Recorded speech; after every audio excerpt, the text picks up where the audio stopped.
Hello everyone, welcome to exam Trezy. आज की इस वीडियो में हम लोग बात करने वाले हैं JNU पॉलिटिक्स, जो PISM है। इसी का फर्स्ट कट ऑफ डिस्कस करने वाले हैं। और इसमें भी हम लोग डिस्कस करने वाले हैं कि जो आपका कट ऑफ था उसके अनुसार से कैटेगरी वाइज आपको कितना स्कोर करने की ज़रूरत है। क्योंकि बहुत सारे लोगों का ये क्वेश्चन आ रहा था कि सर मुझे कितना सही क्वेश्चन करने की ज़रूरत है। लोग ये समझ नहीं पा रहे थे क्योंकि अगर आप इनके मार्क्स कन्वर्जन को देखिएगा और जिस तरीके से परसेंटेज निकाली जाती है, दोनों में थोड़ा सा डिफरेंट हो जाता है। लोगों को लगता है कि मुझे जो है इसी में 4 मल्टीप्लाई कर देंगे तो मेरा जो है करेक्ट निकल जाएगा, लेकिन वैसा नहीं हो पाता है। तो आज की इस वीडियो में हम लोग इसी के बारे में डिटेल में बातें करेंगे। जितने भी ऐसे कैंडिडेट हैं जो CUET 2024 का आप लोग एग्ज़ाम देने वाले हैं, तो इस वीडियो को पूरा देखिए। इसमें हम लोग डिटेल्ड रूप में हर एक कैटेगरी वाइज जो है आपका 2023 में कितना कट ऑफ गया था उसी के बारे में एक कंपैरिजन कर लेंगे।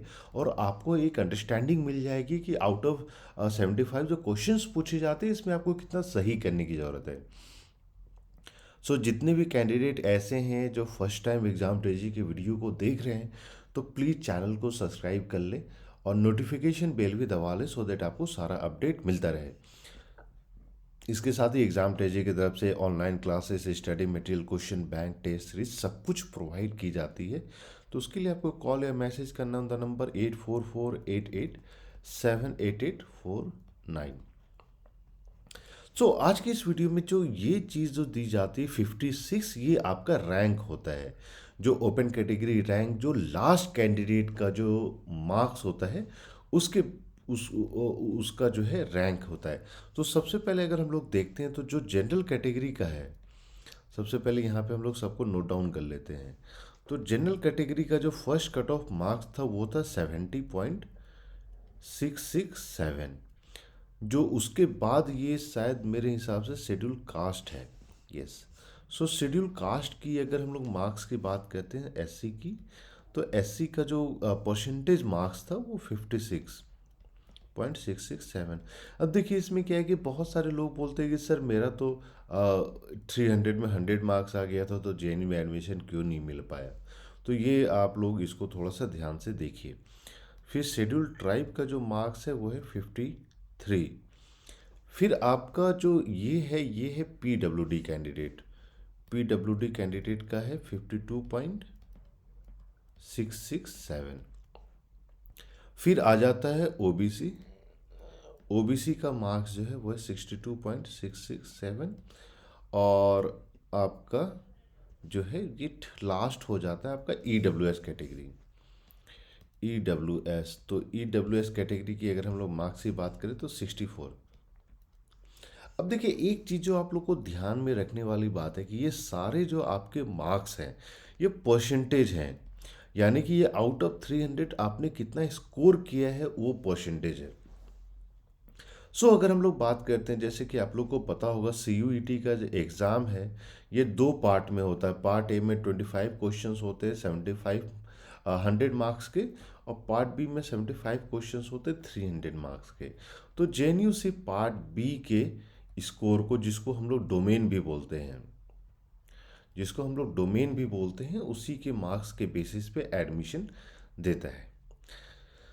इसमें आपका जो भी आपने स्कोर किया है, फॉर एग्जांपल अगर सपोज कीजिए 200 आपने स्कोर किया, तो 200 को आपको डिवाइड कर देना है 3 से। अगर आप 3 से डिवाइड कर लेते हैं तो आपको अपने स्कोर से 300 से डिवाइड कर लेना है। आप इसको करते हैं तो आपका जो रफली, क्योंकि आप अगर मल्टीप्लाई कीजिएगा तो यहाँ पे आपका 70 में 210% आ जाता है, तो 67.667% हो जाता है। अब ये जो CUET का पर क्वेश्चन है, आप इसको देखिएगा तो टोटल 400 मार्क्स के होते हैं। यानी पर क्वेश्चन आपको करेक्ट जो होते हैं वो करेक्ट क्वेश्चन पे आपको 4 मार्क्स मिलते हैं, और 1 इनकरेक्ट क्वेश्चन पे -1 मार्क्स मिलते हैं। ठीक है, तो ये चीज़ को ध्यान में रखना है। बहुत सारे लोगों को लगता है कि नेगेटिव मार्किंग नहीं होती है, लेकिन नेगेटिव मार्किंग होती है। तो 67.667, अब इसको मल्टीप्लाई करना है आपको 4 से, क्योंकि ये आपका परसेंटेज था। दूसरा, अगर आप मान लीजिए आप दूसरा ट्रिक अपनाना चाहते हैं कि मुझे जो है डायरेक्टली कैसे किया जाए, तो ये परसेंटेज ना निकाल के डायरेक्टली अगर आपको मल्टीप्लाई करना है, तो सपोज कीजिए आपने 200 स्कोर किया है, तो सिंपली आप 200 को डिवाइड बाय 4 करते हैं, तो यहाँ पे आपका हो गया 50। यानी आपको 50 करेक्ट क्वेश्चन, तो अगर हम लोग मान लीजिए यहाँ पे इस परसेंटेज को देखते हैं, तो परसेंटेज था 70.667। अब यहाँ से परसेंटेज से लास्ट कैंडिडेट के मार्क्स को कैसे निकाला जाए, तो इसके लिए आपको मल्टीप्लाई करना है 3 मार्क्स से। आप इसको 3 मार्क्स से मल्टीप्लाई करते हो तो रफली आपका 17 × 3 आपका 210 हो जाता है, प्लस 66.66 है, तो ये आपका मान लीजिए 6 मार्क्स प्लस 1 7 मार्क्स, तो 7। तो आप इसको इस तरीके से ऐड अप करके 217 जोड़ दीजिए, ठीक है। या आप इसको रफ फिगर में सिंपली हम लोग 220 कर लेते हैं, सो दैट समझने में आसानी होगी। तो 220 जो है ये स्कोर था लास्ट कैंडिडेट के एडमिशन में, जो लास्ट कैंडिडेट का जनरल कैटेगरी में जेएनयू में एडमिशन हुआ, जो फर्स्ट कट ऑफ के अनुसार उसका लास्ट मार्क्स था 220। अब इसमें इस कैंडिडेट को कितना करेक्ट क्वेश्चन होना चाहिए था। सो 220 डिवाइडेड बाय अगर आप 4 करते हैं, तो आपका कितना हो जाएगा 55। अब देखिए 55 में आपका 75 टोटल क्वेश्चन है, माइनस अगर आप 55 करते हैं यानी 20 क्वेश्चन।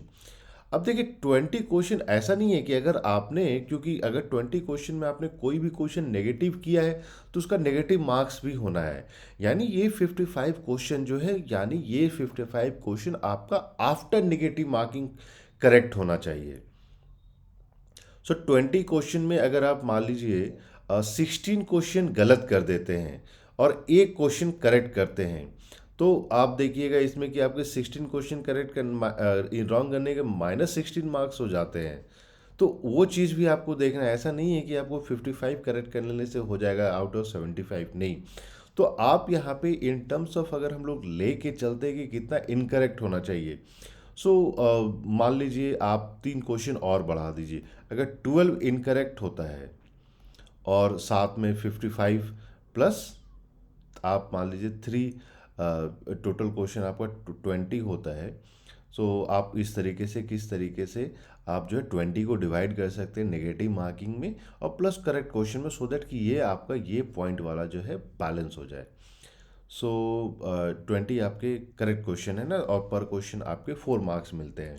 तो सपोज कीजिए 12 के बदले आपने 16 रॉन्ग किया और 4 करेक्ट किया, यानी 4 करेक्ट करने के ये 16 मार्क्स हो गए और ये 16 आपके जो है इनकरेक्ट, तो ये कैंसिल आउट। तो टोटल 20 में आपने 4 करेक्ट किया और 16 रॉन्ग किया, तो यानी टोटल इसमें अब इस 4 को ऐड कर दीजिए। यानी जो लास्ट कैंडिडेट जो है जिसको जनरल कैटेगरी में एडमिशन मिला है, उसका एटलीस्ट 59 to 60, यानी एटलीस्ट 60 क्वेश्चन इसने सही किया, तभी इसका एडमिशन हो पाया। अब ये जो लॉजिक है ना, ये समझना बहुत ज़रूरी, ये बहुत इम्पॉर्टेंट हो जाती है। उसी तरीके से अगर हम लोग बात करते हैं जो आपके शेड्यूल क्लास के जो कैंडिडेट हैं, तो इनका 56, तो 56 इंटू अगर आप 3 से मल्टीप्लाई करते हैं तो 168, और इसका 2 मार्क्स तो 170। अब 170 को डिवाइड बाय कीजिए 4 से, यानी आपका हो जाता है यहाँ पे 60 और 2, यानी आपका जो हो जाता है इन टर्म्स ऑफ, अगर हम लोग करेक्ट क्वेश्चन की बात करते हैं तो रफली मान के चलिए कि आपका 42.5 यानी 43 करेक्ट क्वेश्चन होने चाहिए, 43 करेक्ट क्वेश्चन। अब आपके टोटल 75 क्वेश्चन है और 43, तो 43 में 75 में -43 अगर आप करते हैं तो रफली 32 क्वेश्चन जो है, जो आपके पास मार्जिन हो जाता है। अब इस 32 क्वेश्चन में आपको डिवाइड करना है कि किस तरीके, क्योंकि मुझे एग्जैक्ट क्वेश्चन पता करना है कि एग्जैक्ट क्वेश्चन मेरे कितने सही होने चाहिए। तो रफली अगर मान लीजिए 32 में अगर आप नेगेटिव मार्किंग 6 कर देते हैं, यानी आप जो है 26 अगर गलत करते हैं, तो आपके 36 - 22 जो है बच गए आपके 6 इंटू 4 24 ही होता है। सो 24, तो 24 मार्क्स और -26 तो -2, तो यहाँ पे जो हम लोगों ने लेके चला था 168 170, तो मान के चलिए कि आपको इस कैंडिडेट को, अगर आप शेड्यूल क्लास से बिलोंग करते हैं, तो 43 और प्लस 6 49, यानी 50 करेक्ट क्वेश्चन आपको करने होंगे, 50 करेक्ट। वहीं अगर हम लोग शेड्यूल ट्राइब की भी बात करते हैं, तो शेड्यूल ट्राइब में भी आपको रफली जो है 50 करेक्ट क्वेश्चन करने होंगे आउट ऑफ 75। तो जनरल कैटेगरी के लिए 60 करेक्ट क्वेश्चन, शेड्यूल कास्ट के लिए आपका 650, शेड्यूल ट्राइब के लिए भी आपका 50। अगर आप पीडब्ल्यूडी कैंडिडेट में हैं, पीडब्ल्यूडी कैटेगरी में हैं, तो यहाँ पे आपका जो मार्क्स बन के आता है वो है 158। तो 158 का मतलब हो जाता है कि रफली आपको एटलीस्ट 48 करेक्ट क्वेश्चन करने पड़ेंगे आउट ऑफ 78। अब आ जाता है ओबीसी। ओबीसी कैंडिडेट का है आपका 62। 62 का मतलब हो जाता है 62 इंटू 3 हो जाता है 186। अब 0.66 मतलब 188, 188।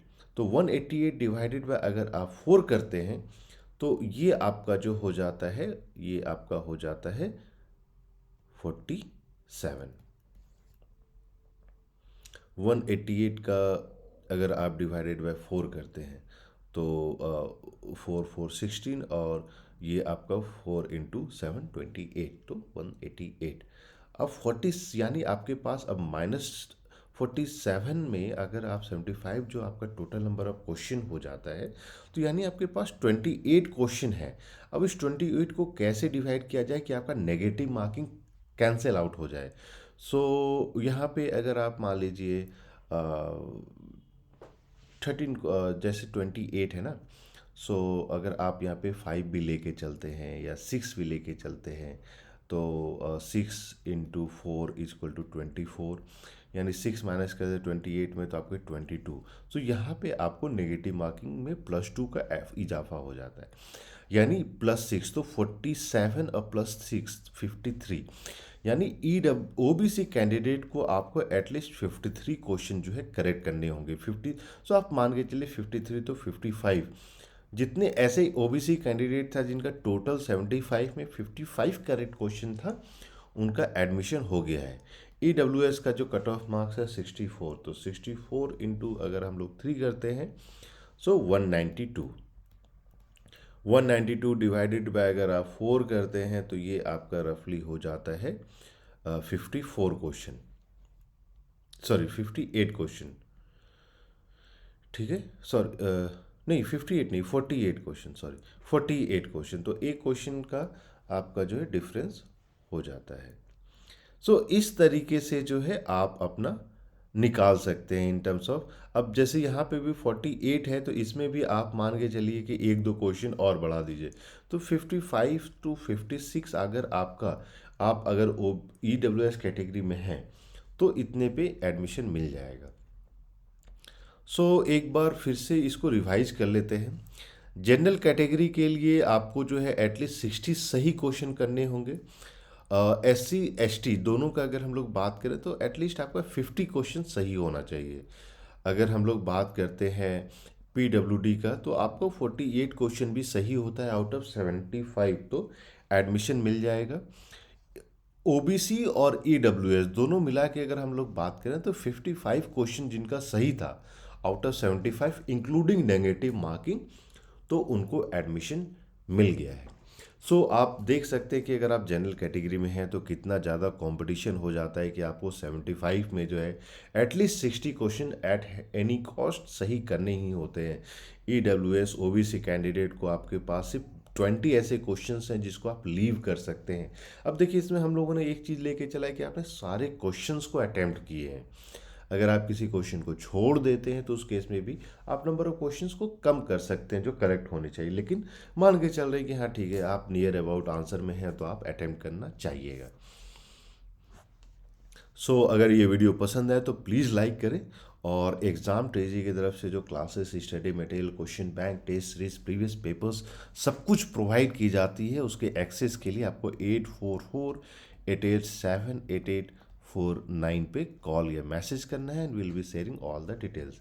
इसके साथ ही वीडियो के डिस्क्रिप्शन में जो है आपको एक गूगल फॉर्म का लिंक मिलता है, आप उस गूगल फॉर्म को भी फिल कर सकते हैं, will be sharing all the information. So फटाफट जो है आप लोग वीडियो को लाइक कर ले और मैसेज कीजिए सो दैट सारा इन्फॉर्मेशन आपको मिल सके। So thank you and we wish you all the best.